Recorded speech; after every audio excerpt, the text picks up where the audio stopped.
Hey everyone, it's Dave and Austin, and today we're going to touch on things you can do to increase your odds of success when placing an offer in a multiple situation. If you're in the market or you've been keeping your eye on the market, you're probably pretty aware that it's highly competitive at the moment, and a lot of the homes that are selling in multiple offer situations. So we're going to touch on some things here that we advise our clients to consider when putting forth an offer.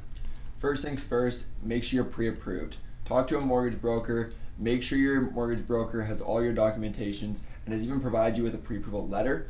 And then when you're going to be writing an offer, give your broker a bit of a heads up so they can get the ball rolling. In multiple offer situations, you're going to want either subject free or shorter subject removal period.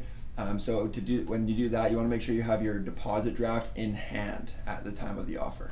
Exactly. Another thing to do is review all documents pertaining to that property. So these are going to be things like the property disclosure statement that the seller's agent provides you, the title. So review those, make sure you're comfortable with them. And if there's any questions, you can talk to the seller's agent. And then if it's strata, get the strata documentations and go over them. Go over the financials, the depreciation report. Any questions, reach out to the strata corporation so that when you do put forth an offer and you're comfortable with what you've read, you can admit that, making it look stronger in the seller's eyes.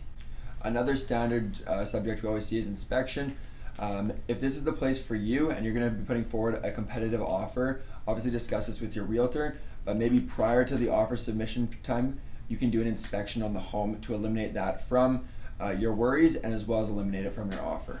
And then another one would be accommodate dates if applicable. I know everyone's living situation is a bit different, but if you can accommodate the seller's dates, a lot of that time that is worth just as much as the money or more. So if that means you have to bunk up for a couple of weeks with a family member or a friend, consider that because again, sometimes the dates, they're very valuable to the sellers. And lastly, as a bit of a cherry on top, you can always write a letter to the sellers. This creates a bit of an emotional connection in the transaction and sometimes can help out. Exactly. So those are some things that we suggest that our buyers consider when putting forth an offer. If you have any questions about the current market conditions, listing or buying a home, please reach out. We'd be happy to chat with you and have a great day. Take care.